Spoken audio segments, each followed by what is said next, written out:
Hi everyone, welcome back to the channel. This is Ikram Iman और आज हम पढ़ने वाले हैं अंडरस्टैंडिंग पॉलिटिकल थ्योरी का पार्ट नंबर 2। ये मेरे वीडियो में पार्ट नंबर 2 है और मैं आपको जो आज एक्सप्लेन करने वाली हूँ वो है स्कूल ऑफ ओपन लर्निंग का जो मटेरियल प्रोवाइडेड है उससे मैं आपको पढ़ाने वाली हूँ 2.3 अप्रोचेज इन पॉलिटिकल थ्योरी। तो let's get started with it. और मैं आपको एक बात बता दूं कि इससे पहले हम ऑलरेडी डिस्कस कर चुके हैं कुछ टॉपिक्स जो आपको मिल जाएंगे मेरे पिछले वीडियोस में, जो आप मेरे चैनल पर चेक कर सकते हैं। और इस पूरे अंडरस्टैंडिंग पॉलिटिकल थ्योरी के कॉम्प्रिहेंसिव नोट्स जो कि आपको बहुत अच्छे रेफरेशर जैसे कि OP Gaba and by Rajeev Bhargava sir, Andrew Heywood और बहुत सारे अलग अलग जो है राइटर्स को कंपाइल करके जो नोट्स बनाए गए हैं वो नोट्स मैंने प्रोवाइड किए हैं आपको only on the Telegram channel of mine, जो कि आपको इसकी लिंक मिल जाएगी on the group description.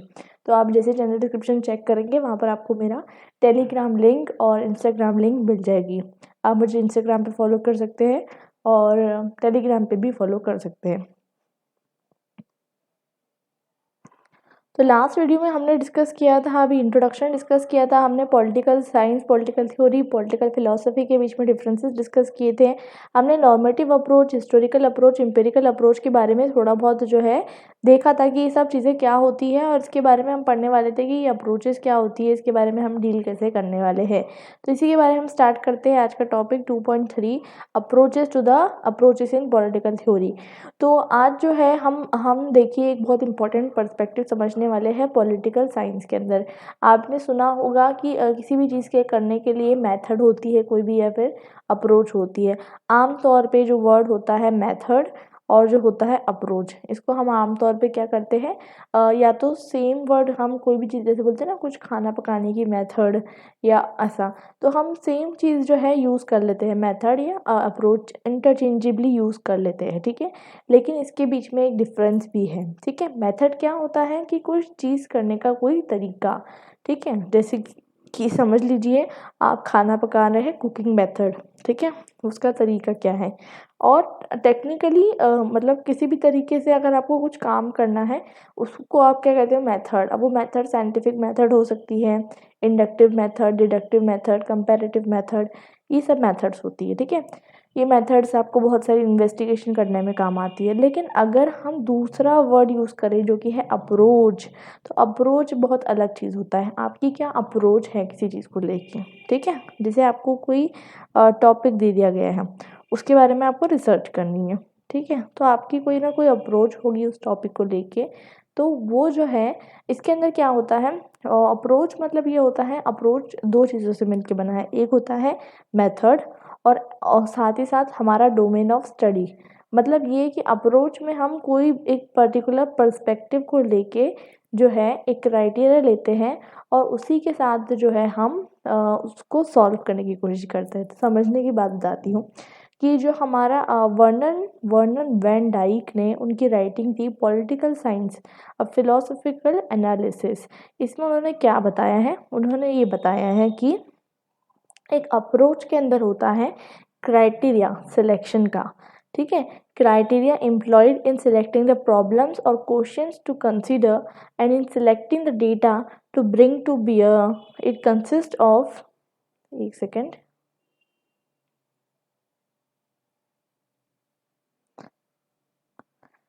It consist of standards governing the inclusion and exclusion of questions and data. यहाँ तक कि जो है क्या कहते हैं हाईलाइट आप समझ लीजिए, क्योंकि ये उनका कोटेशन है, ठीक है, यहाँ तक कि उनका कोटेशन है, ठीक है। अभी यहाँ पर आप आगे समझती हो, आपको बताती हूँ मैं क्या होता है कि हमें क्या बताया है, वर्नन वैन डायक ने अपनी एक राइटिंग पब्लिश की है पॉलिटिकल साइंस और फिलोसफिकल एनालिसिस, ठीक है। उन्होंने ये बताया है कि एक अप्रोच के अंदर एक क्राइटेरिया होता है सिलेक्शन का, ठीक है। अप्रोच में क्या होता है, क्राइटेरिया होता है सिलेक्शन का। आपको समझ लीजिए एक अप्रोच होती है, जैसे समझ लीजिए आपको क्लास का मॉनिटर किसी को चूज़ करना है, या फिर आपको जो है अपने क्लास में किसी को जो है एक आपके स्कूल में, आपके कॉलेज में आपको किसी को हेड बनाना है, सेक्रेटरी बनाना है, तो आपके पास एक सिलेक्शन का क्राइटेरिया होगा कि this must be, this must जो है इतना CGPA होना चाहिए, इतने जो है ये होना चाहिए, ये होना चाहिए, मतलब कुछ भी क्राइटेरिया होगा, ठीक है। क्राइटेरिया आप इसमें जो है पॉलिटिकल साइंस में क्या क्राइटेरिया होता है, पॉलिटिकल साइंस में क्राइटेरिया होता है सिलेक्ट करने के लिए प्रॉब्लम्स। हम किसी इंसान को सिलेक्ट नहीं करते, किसमें, पॉलिटिकल साइंस में हम प्रॉब्लम्स को या क्वेश्चंस को सिलेक्ट करते हैं कि किस क्वेश्चंस को हमें कंसीडर करना है। और साथ साथ हम क्या सिलेक्ट करते हैं, डेटा सिलेक्ट करते हैं, जो कि हम सेलेक्ट करके उसको ट्रांसफॉर्म करते हैं। It consist of standards governing the inclusion and exclusion of questions and data. तो ये समझने वाली बात है कि आपको जब एक अप्रोच मालूम पड़ती है तब आपको समझ में आता है कि आपको क्या चीज़ को इंक्लूड करना है, क्या चीज़ को एक्सक्लूड करना है अपने क्वेश्चंस और डेटा में। इसके बारे में आप और समझेंगे जब आपको एक एग्जाम्पल मिलेगा। देखिए, तो फिर उन्होंने क्या समझाया, डाइक ने ही जो है वो क्या समझाया, एक बहुत प्यारी सी शॉर्ट सी बात से समझाया कि अगर हम शॉर्ट में बात करें तो अप्रोचेस के अंदर क्या होता है, क्राइटेरिया होता है। मैंने अभी आपको बताया क्या होता है, तो क्राइटेरिया होता है प्रॉब्लम सेलेक्ट करने के लिए, और मेथड्स क्या होती है, प्रोसीजर्स होती है उस डेटा को गेट करने के लिए, यूटिलाइज करने के लिए। मतलब समझ लीजिए कि आपने क्या किया, आपने एक क्राइटेरिया बता दिया, ठीक है। अप्रोच मतलब आपकी ये है कि आप सोच रहे हैं कि इंटेलिजेंट स्टूडेंट को जो है हम वो बनाएंगे, आपकी क्लास का मॉनिटर बनाएंगे, तो ये आपका अप्रोच है, ठीक है। लेकिन आपकी मेथड क्या होगी, आपकी मेथड होगी कि आप उसका जो लास्ट क्वालिफाइंग एग्ज़ाम है उसको आप एक पैरामीटर बनाकर उसके जो मार्क्स है उसको एनालाइज करके उसके बाद आप फिल्टर लगाओ कि किसके मार्क्स ज़्यादा है, अरेंज करो डिसेंडिंग ऑर्डर में, असेंडिंग ऑर्डर में, जो सबसे ज़्यादा मार्क्स जिसके हैं उस इंसान को जो है आप जो आपकी क्लास का मॉनिटर बनाओ। ये आपको समझ में आ गई, थी ये मेथड हो गई। तो this is the method and this is the approach, there is a very broad difference between them कि approach is the criteria for selection of data and जो मेथड होती है वो क्या होती है, method is the way, method तरीका होता है, मेथड क्या होती है, प्रोसीजर होते तरीका होता है getting and utilising the data. I hope it's crystal clear. आपको कोई भी डाउट हो you can comment out in the comment section. अगर हम बात करें जितनी भी अप्रोचेस होती है उसके अंदर कहीं ना कहीं मेथड तो होती है। अब आपने सब सोच लिया कि इंटेलिजेंट अप्रोच लेनी है, ऐसी कोई अप्रोच नहीं होती, लेकिन बता दी हूँ। तो आपने सोच लिया कि भाई आपको जो है IQ, इमोशनल इंटेलिजेंस या इंटेलिजेंट क्वेश्चन जो है आपकी अप्रोच रहेगी। लेकिन वो अप्रोच को आपको डेटा जब तक आपको नहीं मिलेगा, जब तक आप कोई मेथड नहीं अप्लाई कर देते। तो अप्रोच के अंदर कहीं न कहीं मेथड आपको मिल जाएगी, पर मेथड के अंदर कोई आपको अप्रोच नहीं मिलेगी, ठीक है। और ब्रॉडली स्पीकिंग 2 टाइप की अप्रोचेस होती है, ट्रेडिशनल और कंटेम्प्रेरी। देखिए पहले के ज़माने में, मतलब पहले के ज़माने की बात नहीं कर रही हूँ मैं, कोई ना कोई प्रॉब्लम होती है सोसाइटी के अंदर तो अप्रोचेस चेंज होते रहती है। जैसे कि वर्ल्ड वार 1 हुआ, तो वर्ल्ड वार 1 के पहले की जो चीज़ें थी वो फ़ेल हो गई। फ़ेल मतलब ये कि कहीं न कहीं एक डिसऑर्डर, हार्मनी डिसहार्मनी है वर्ल्ड में, तो वो चेंज हो गई। अब वर्ल्ड वार 2 हुआ, तो वर्ल्ड वार 2 के साथ जो है, जो पुरानी अप्रोचेस थी उसको डिस्कार्ड कर दिया गया, अब नई अप्रोच लाई गई। तो 2 तरीके की अप्रोच होती है, जो वर्ल्ड वार 2 तक रही उसको हम कहते हैं ट्रेडिशनल अप्रोच, और जो वर्ल्ड वार 2 के बाद डेवलप हुई वो कंटेम्प्रेरी अप्रोच, ठीक है। हम अब इसमें क्या डिस्कस करने वाले हैं, 3 approaches, normative, historical and empirical, ठीक है। इसके बारे में डिस्कस करते हैं, उसके बाद समझेंगे कि कैसी चीज़ें होती है, ठीक है। अब हम पढ़ने वाले हैं नॉर्मेटिव अप्रोच। तो नॉर्मेटिव अप्रोच में मैं आपको एक बात बता दूं कि मैंने आपको इससे पहले एक डिफरेंस समझाया था पॉलिटिकल फिलोसफी और पॉलिटिकल थ्योरी के बीच में। तो नॉर्मेटिव थ्योरी किस पे बेस्ड होती है, नॉर्मेटिव थ्योरी बेस्ड होती है मॉरल फिलोसफी पे, मॉरल फिलोसफी इन पॉलिटिकल साइंस। पॉलिटिकल वो इसके साथ, इस आइडिया के साथ आती है कि पॉलिटिकल लाइफ जो है वो गाइडेड होना चाहिए by the principle of what ought to be and not what is. मैंने आपको पहले बताया था कि जो पूरा जितनी भी फ़िलॉसफ़ी होती है वो प्रेजेंट की बात नहीं करती, वो चीज़ के बारे में बात करती है जो एग्जिस्ट नहीं करती। कैसा होना चाहिए, how state should be, what is the state of utopia, आप कैसे जो है एक परफेक्ट स्टेट अचीव कर सकते हो, that's what is the discussion matter of political philosophy. और जो चीज़ है उसके बारे में वो बात नहीं करेगी। तो नॉर्मेटिव अप्रोच यानी थ्योरी मेकिंग, नॉर्मेटिव अप्रोच में मतलब किससे बेस्ड होती है, एब्स्ट्रैक्ट मॉरल रीजनिंग में। मतलब आप कुछ सोच लो, that doesn't exist, those institution, those set of principle do not exist in the society, but currently you are imagining those principles including all this, like for example Marxism हो गया, जितनी भी सोशलिज्म हो गया, या जो भी चीज़ें जो 1945 तक के हमको सेकेंड वर्ल्ड वार के एंड तक के देखने को मिलती है, वो सारी की सारी कहीं ना कहीं जो है फिलॉसफी में बेस्ड थी।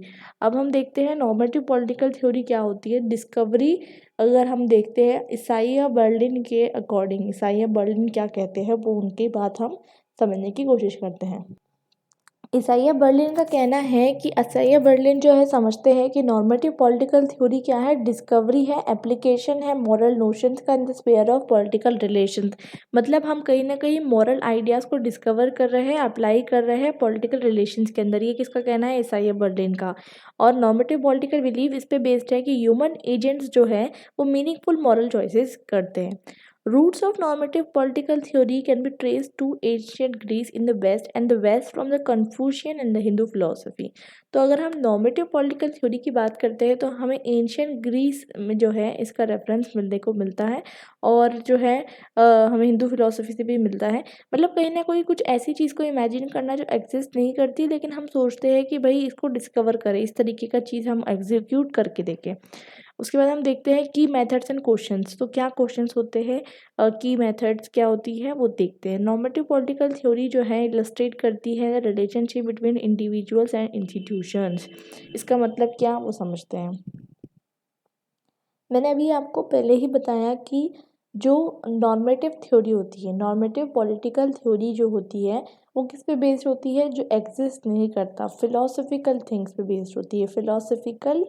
फिलोसफिकल पॉलिटिकल साइंस के दो पार्ट होते हैं, मैंने आपको बताया, एक फिलोसफिकल और एक होता है पॉलिटिकल थ्योरी। फिलोसफिकल पार्ट पे बेस्ड होती है नॉर्मेटिव पॉलिटिकल थ्योरी।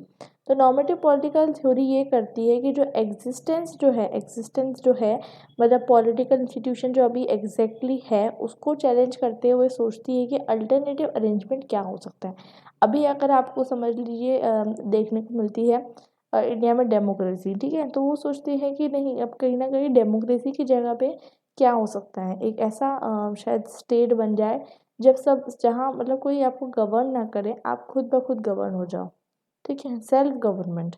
ऐसे मतलब बता रही हूँ एक एग्जांपल, जैसे कि आज से 1000 साल पहले कोई ये नहीं सोच सकता था ना कि डेमोक्रेसी आएगी। तो 1000 साल पहले मोनार्की थी, मोनार्की का अल्टरनेट लोगों ने सोचा कि डेमोक्रेसी को बनाएंगे, तब जाके डेमोक्रेसी बनी। तो वैसे ही अभी के टाइम में अगर आप बात करें तो अब डेमोक्रेसी का भी कुछ अल्टरनेट होगा, वो हमें अभी नहीं पता है, लेकिन शायद हमें पता चल रहा है। तो वही चीज़ के ऊपर नॉर्मेटिव पॉलिटिकल थ्योरी बेस्ड होती है, only on the philosophical part. अब इसके अंदर भी कुछ मेथड्स होती है, मैंने आपको पहले ही बताया कि एक अप्रोच के अंदर मेथड्स हो सकती है, ठीक है, मैंने आपको एग्जांपल दिया। अगर आप जो है क्लास मोंटा सेलेक्ट कर रहे हो तो उसकी एक अप्रोच है आपकी, वो अप्रोच के अंदर आपको कुछ ना कुछ मेथड अडॉप्ट करनी होगी। अब मेथड देखते हैं इसके अंदर क्या होती है। मेथड होती है, एक होती है इंटरनल कंसिस्टेंसी, एक होती है concept borrowed from social anthropology and history, and एक होती है मॉरल इंस्टीट्यूशन। तो हम समझते हैं क्या होता है। देखिए इसमें यह होता है कि कहीं ना कहीं जो मॉरल आर्ग्यूमेंट है वो कहीं ना कहीं जो है लॉजिक और एनालिटिक फिलॉसफी से आते हैं। मतलब ये कि जैसे कि अगर आप अभी के बारे में बात कर रहे हैं और आपको कोई भी चीज़ के बारे में जो है बुराई करनी है, कोई भी सिस्टम के बारे में बुराई करनी है, तो वो आप कहाँ से करोगे? लॉजिक और एनालिटिक फिलॉसफी से करोगे, ठीक है। उसके बाद होता है concept borrow from social anthropology, history. तो सोशल एंथ्रोपोलॉजी और हिस्ट्री से आप कॉन्सेप्ट लोगे, ठीक है। और ये आप क्या करोगे, कभी भी आप जो है एब्स्ट्रैक्ट इश्यूज है, मतलब ये इश्यूज एग्जैक्टली मतलब एग्जिस्ट नहीं कर सकते। कहीं ना कहीं आप क्या करोगे कि ये पास्ट में ऐसा हुआ था, ठीक है, तो आप सोचोगे कि ये चीज़ हुई थी पास्ट में, तो उसको समझने के लिए आप बोलोगे कि हाँ ये हुआ था इसलिए ये होगा।